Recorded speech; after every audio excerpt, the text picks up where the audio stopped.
Good morning, friends. I am Viswanathan, a distinguished fellow at the Observer Research Foundation in New Delhi. I have great pleasure in welcoming all of you to another episode of the ORF Conversation series. We have today a very special guest, the Ambassador of Costa Rica to India. All of us are aware that India's engagement with Latin America has been very minimal for a very long time. The main reasons could be the distance and the language barrier.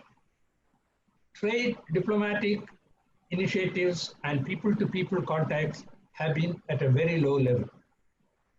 Fortunately, these have been changing in the last decade. There is an awareness on both sides that we have to catch up and increase the contacts to achieve the true potential of India-Latin America relations. The political and economic landscapes of Latin America and Central America are themselves changing, and they are in a flux. To give us an insight into these interesting questions, we have with us today His Excellency Claudio Ansorena, who is the Ambassador of Costa Rica to India. Excellency, let me extend a very warm welcome to you, to ORF. Thank you very much. I understand that you arrived almost a year ago, and you must still be settling down, and all this pandemic must have upset the settling down process. I understand that in these difficult times, the job of a diplomat has become even more challenging throughout the world. But we would like to hear from you on many of the questions that I'll be posing. Friends, before I go to the ambassador with some questions, let me introduce him to you. His biodata, of course, is very long, so I won't go deep into it because he's a man of tremendous experience and varied experience. He has been the ambassador of Costa Rica to India from August 2019. That is almost a year ago. He is a distinguished economist for over 28 years. He holds a PhD in economics from the University of Massachusetts, Amherst. From December 2014 to July 2017, he was senior advisor for Central America, Venezuela, Mexico, and Spain to the executive director at the board of the World Bank. He also has experience in the private sector. He has been the general manager of RECO, that is the oil refinery company of Costa Rica. He has published numerous academic papers and articles in journals and newspapers. Excellency, once again, a very warm welcome to you. Thank you very much, Mr. Viswanathan. It's a pleasure for me to dialogue and have this opportunity to talk about Costa Rica and the relationship with India. And it's also a pleasure to have a close relationship with ORF, which I have heard that is one of the most prestigious NGOs in policy analytics and dialogue experience in India. So I'm here to answer any questions you have and anything that you would like to ask. Excellency, let us start with the current situation. In the present context of COVID-19 pandemic, we would like to know the situation in Costa Rica in particular and Central America in general. And we would also like to know, is there a coordinated strategy for the whole region in dealing with the pandemic? Okay. Well, the pandemic has affected Central America in a very strong way. Because these are countries that depend very much on the tourist industry. And therefore, it has hit very hard in these countries. Costa Rica, as of yesterday, had 8,036 cases confirmed and a recovery rate of around 60% and 31 deaths. For a country that is 5 million in population, these numbers seem to be small, And compared to the region of Central America, we also have a low rate of mortality and also a high rate of recovery. This is due to the strong health system that Costa Rica has had since the 1940s. We have a public health system that is very strong, and we have excellent hospitals and doctors, and we have prepared in a certain way, taking all the measures much before many other countries. We have taken measures of lockdown since March or even before that. I think from February, we have taken also a lot of measures that then extended to other countries. The problem of Central America has been the inequality of development between the countries. And we have a lot of Nicaraguan migrants that come to Costa Rica for healthcare precisely. And most of them are illegal, that they cross the border with a lot of facilities, and they get the treatment for many other issues in the health system of Costa Rica. In the case of the coronavirus, we have had like 13,000 Nicaraguans crossing the border to be serviced in the health system of Costa Rica. And also the transportation of trucks that have to cross the country also have had a lot of people that are infected coming through these roads, and that has been the main reason for the increase, the recent increase that we have had in infected people. So Nicaragua does not have a good health system, and people there rely a lot in going to Costa Rica for this. The numbers also of other Central American countries are not reliable, especially Nicaragua. And in the other side of the country, in Panama, in the south border, Panama has been hit very hard also with 47,000 confirmed cases.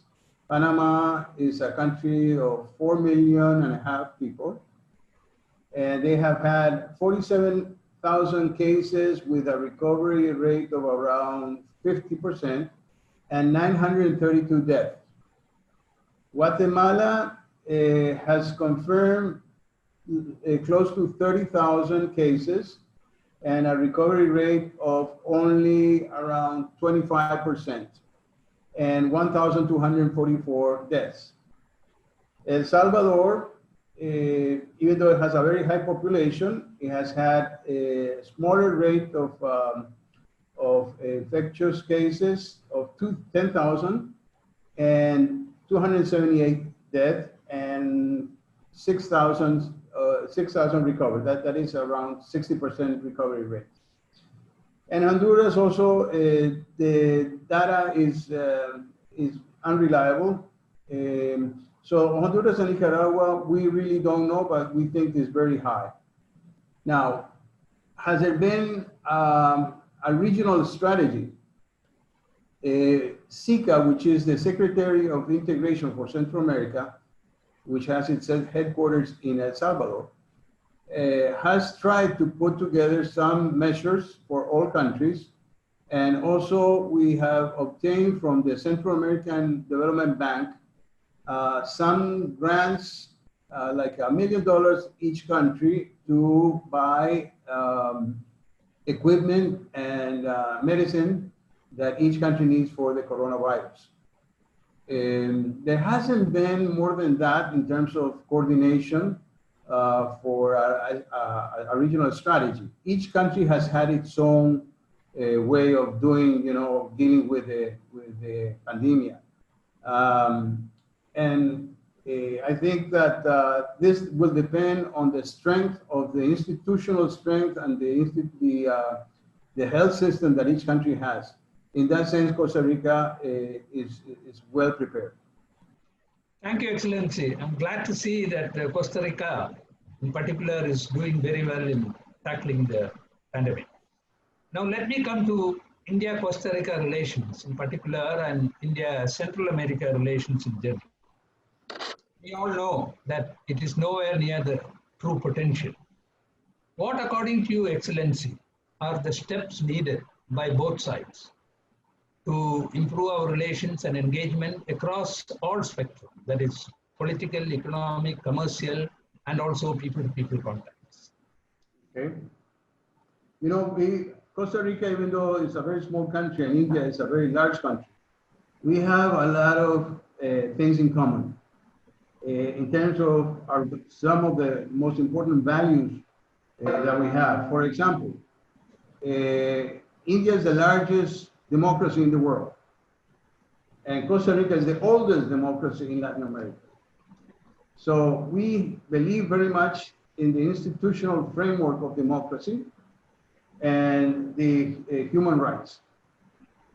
We are also, both countries, very fond of human rights and peace. And as you know, Costa Rica abolished its army in 1949. We don't have an army. After a civil war that we had in 1948.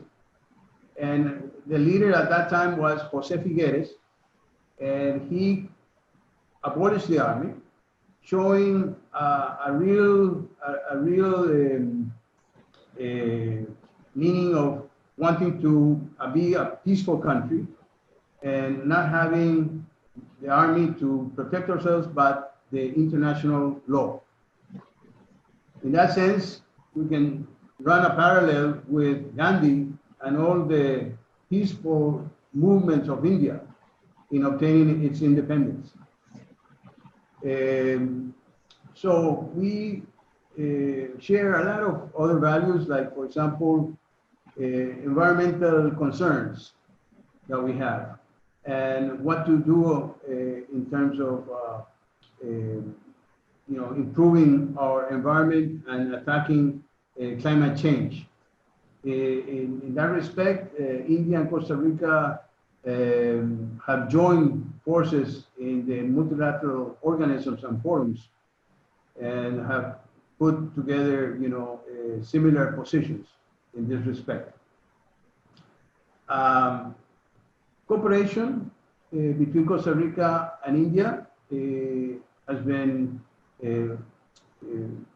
pretty good. The last cooperation that we have thanked very much India has been with the donation of medicines that India has done. We are also expecting to do much more in terms of research and scientific cooperation that we can do together by joining our institutions that do research on biotechnology and also epidemiology and all of these things. So we can do much more in terms of exchanging researchers, exchanging data, exchanging research results, etc. And we could also maybe lead India and Costa Rica together, other countries to join this network of research institutions that we could work together. That's not something that I have in my agenda. We also would like to have an agreement between India and Costa Rica of between our Social Security Agency and the STC, the State Trading Corporation of India, so that we can buy directly from the Indian manufacturers the pharmaceuticals that we need. And that would, lower our costs very much of the medicines we have in Costa Rica. So we see India as a good partner in the manufacturing sector, and also a good partner in the IT sector. We already have like 5 big IT companies in Costa Rica that have invested and are installed in Costa Rica. And we are trying to see if some more Indian companies in this sector can go and settle in Costa Rica. But that's just a little sample of all the things that we can do. In the cultural area also, we can do a lot. you know, by exchanging artists that we can fund Indians to go to exhibit their art in Costa Rica, and also we can bring Costa Rican artists to India. The cultural aspect of the relationship between two countries is very important, and we hope we can do something on that in that area also. Excellency, you mentioned in the context of COVID, SICA, that's a Central American Integration System. Now, how is this shaping up? Is the vision of SICA to form a free trade area or a customs union? What are the goals of SICA? Okay, we have had a common custom area since the 1960s. We're the oldest custom union in Latin America. And we have, you know, have had a common tariff for all countries as a custom union since the 1962. SICA came about in 1990 as a secretariat to organize all the areas of coordination and integration of Central America. So SICA is a technical secretariat of the governments of Central America. So the governments make the political decisions and SICA is the one to execute them and implement them. SICA obtains money from the European Union, grants, and other countries that have joined SICA, and also coordinates with the Central American Development Bank, BESI. So we have this coordination of different institutions that are regional in SICA, but we have to understand that SICA is the secretariat of the governments. SICA doesn't decide by itself. It obeys what each government agrees that SICA should do in technical terms. So they have done a lot of things in terms of planning. And, you know, there are some things that don't have borders or like the environmental issues. And so there has been a lot of coordination in that respect. But one thing is what SICA sometimes says it should be done. And another thing is the reality of what is really done. So, sometimes that coordination stays on paper only. Yes, Excellency, the world has seen that regional integration, even though it's very important, it is a rather slow process because there are various countries involved and there are various interests. But I'm glad to see that SICA is moving forward in greater cooperation. Yes. Let me also ask about the recent development that I understand that Costa Rica was accepted in the OECD Group recently. Now, what is the background to this and how do you see the evolution of Costa Rica as a member of OECD? Definitely the acceptance of Costa Rica to the OECD is very important for us because it obliges Costa Rica to comply with certain international standards in all different areas. We are the fourth country to be accepted at the OECD, besides Mexico, Chile, and Colombia. We're the 38th member of the OECD. We've been working on that for 4 or 5 years, complying with all the requirements that the OECD asked for. There are 7 criteria that we have complied with, politically, social, environmentally, labor, etc. That Costa Rica had to make, you know, reforms and apply some policies to obtain that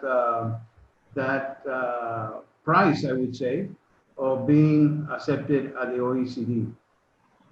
Costa Rica has a good record in terms of its social development. Also, health and education has been, you know, a priority for the country. And since we don't have an army, we have been able to spend more money in health and education since the 1950s. So that has created the infrastructure necessary for Costa Rica to have a good standard of living, a good index of development, and the acceptance of the OECD to be a member.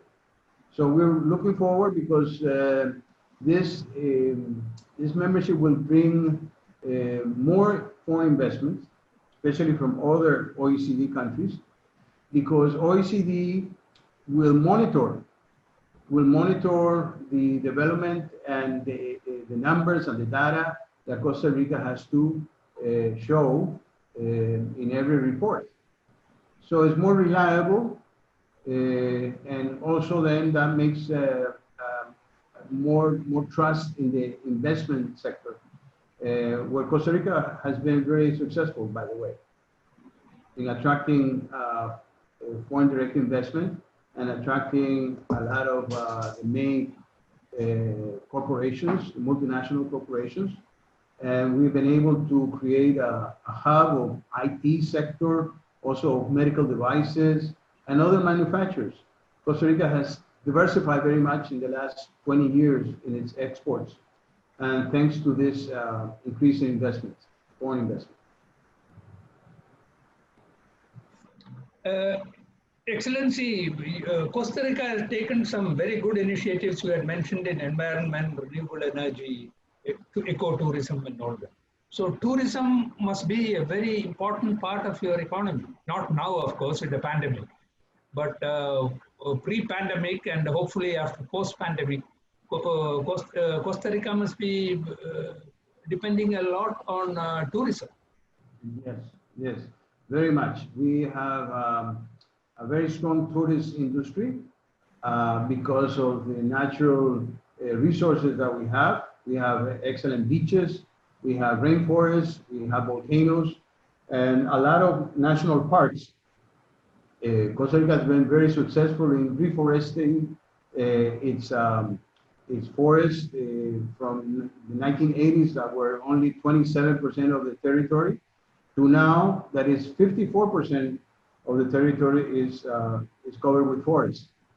And we have taken a good advantage of this by attracting tourists that like the ecotourism, to go and stay with nature. It's not such a commercial, maybe, type of tourism, but more according to nature and more friendly to nature. And so Costa Rica has depended very much on that. Tourism is the main source of our exchange currency. And this has been hit very hard now.